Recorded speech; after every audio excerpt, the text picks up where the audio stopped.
جی آپ کا جو سوال ہے کہ ہم ووٹ کیوں نہیں دیتے، تو اللہ تعالیٰ فرماتا ہے اعوذ باللہ من الشیطان الرجیم بسم اللہ الرحمن الرحیم ان الدین عند اللہ الاسلام، یعنی اللہ نے فرمایا کہ زندگی گزارنے کا تو ایک ہی طریقہ ہے اور وہ ہے اسلام، اور یقیناً یہ ایک مکمل نظام ہے، جیسا کہ اللہ تعالیٰ نے حکم دیا ہے کہ یا ایھا الذین آمنوا ادخلوا فی السلم کافہ، اے ایمان والو اسلام میں پورے کے پورے داخل ہو جاؤ۔ وَلَا تَتَّبِعُوا خُطُوَاتِ الشَّيْطَانِ، اور دیکھو شیطان کے قدموں پہ نہ چلو، اِنَّهُ لَكُمْ عَدُوٌّ مُّبِينٌ، بے شک وہ تمہارا کھلا دشمن ہے۔ گویا حکم یہ ہے کہ ایک مسلم اسلام میں پورا کا پورا داخل ہو جائے، اب کسی اور نظام کے پیچھے نہیں چلنا، کسی اور نظام کا حصہ نہیں بننا۔ ووٹنگ اسلامی نظام کے تحت نہیں، جمہوری نظام کے تحت ہوتی ہے، اور اللہ کا واضح بیان ہے کہ اسلام کے علاوہ باقی سارے نظام و طریقے شیطانی راہ ہیں۔ اسلام میں تو اس طرح کا چناؤ ہے ہی نہیں، بلکہ اس میں تو تقوی اور علم کی بنیاد پر نامزدگی ہے۔ جمہوریت میں تقوی کا کوئی عنصر ہی نہیں، یہاں تو ایک عالم کے مقابلے میں دو فاسق ووٹ دے دیں تو ان فاسقین کی رائے پر فیصلہ ہو جائے گا۔ جمہوریت میں تو ایک ناچنے گانے والی کا ووٹ بھی متقی کے برابر ہوتا ہے، گویا اس میں سر گنے جاتے ہیں شخصیت، علم، تقوی، اس میں کوئی بنیاد ہی نہیں ہے، بلکہ مذہب بھی نہیں دیکھا جاتا۔ آپ دیکھیں اس میں مسلم ہو، کرسچن ہو، سب کا ووٹ برابر ہے۔ پاکستان کی اسمبلی کے اندر بھی ایسا ہی ہے کہ جو اقلیتوں کے ووٹ ہیں وہ ایک مسلم کے ووٹ کے برابر ہیں، اور یقیناً یہ بات قرآن کے بالکل منافی ہے۔ اسلام میں فیصلے اللہ کی طرف سے نازل کردہ دلیل کے مطابق کیے جاتے ہیں، یعنی قرآن و حدیث، اور جمہوریت میں قرآن و حدیث کی کوئی دلیل نہیں، بس جو اکثریت نے فیصلہ کر دیا وہ فائنل ہے، اور یہ سب آپ لوگوں کے سامنے آتا رہتا ہے۔ اور سب سے بڑی بات اقتدار اعلیٰ،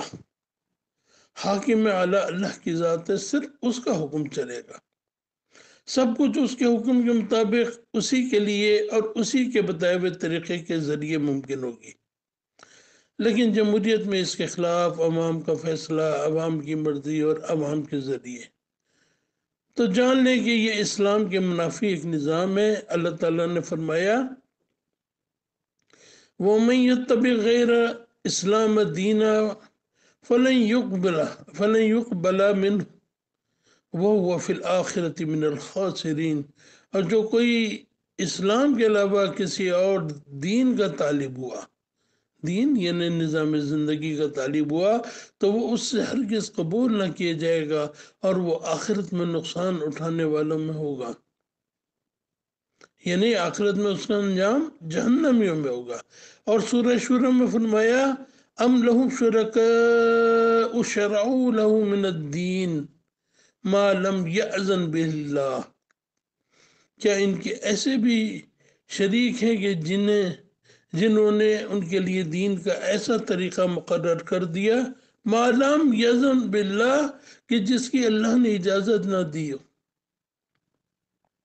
یعنی ایسا نظام، ایسا طریقہ اپنا لیا جائے جس کی اللہ کی طرف سے اجازت نہ دی ہو، اس کو قبول کر لینا کیا ہے؟ اس کو قبول کر لینا شرک فی الحکم۔ ام لہم شرکاء، یعنی اب انہوں نے اللہ کا شریک بنا دیا، اور اللہ نے فرمایا وَلَوْلَا كَلِمَةُ الْفَصْلِ، اگر اللہ کی طرف سے یہ طے شدہ بات یعنی آخرت کی معاملہ نہیں رکھا ہوتا تو لَقُضِيَ بَيْنَهُمْ، تو ان کا فیصلہ ابھی نمٹا دیا جاتا، یعنی اس دنیا میں ہی ان کو عبرت کا نشان بنا دیا جاتا۔ تو اللہ کے دین اسلام کے مقابلے میں قبول کرنے کسی بھی دین کو، کسی بھی نظام کو قبول کرنے کو اللہ نے مشرکانہ عمل قرار دیا ہے۔ یہ شرک فی الحکم ہے، اللہ کا حکم ہے، اللہ کی بات کو مانا جائے، اس کو اپنی زندگی پر نافذ کیا جائے۔ جب اللہ کا حکم چھوڑ کے شیطان کا حکم آ جائے، یہود و نصارہ کو حکم آ جائے تو پھر آپ سمجھ لیں کہ وہ شرک میں شامل ہو جاتا ہے۔ اچھا، ہمارے کچھ بھائی کہتے بھی ہیں کہ ہم اسلامی نظام کے لیے یہ سب کچھ کر رہے ہیں، یعنی جمہوریت مشرکانہ نظام ہے لیکن ہم نے اسلامی نظام کے لیے اپنایا ہوا ہے۔ تو سوچیں کہ انبیاء علیہ السلام اسلام کے نفاذ کے اندر کس قدر مخلص ہوتے ہیں، لیکن اللہ تعالیٰ نے سورہ انعام کے اندر اپنے 18 برگزیدہ انبیاء علیہ السلام کا نام لیا اور فرمایا وَلَوْ أَشْرَكُوا لَحَبِطَ عَنْهُمْ مَا كَانُوا يَعْمَلُونَ، یعنی اگر یہ سب وَلَوْ أَشْرَكُوا کہیں انہوں نے شرک کیا ہوتا لَحَبِطَ عَنْهُمْ مَا كَانُوا يَعْمَلُونَ تو ان کے سارے سرمایہ اعمال کو ضبط کر لیا جاتا۔ تو میرے بھائیوں یہ ہے، اور اسی لیے ہم ووٹنگ نہیں دیتے، ووٹ میں حصہ نہیں لیتے، ہم جمہوریت میں حصہ نہیں لیتے، ہم اللہ کے فرما بردار ہیں، صرف اسلام کو قبول کرتے ہیں، صرف اسلام کے اندر ہی رہتے ہیں، اور اسلام ایک مکمل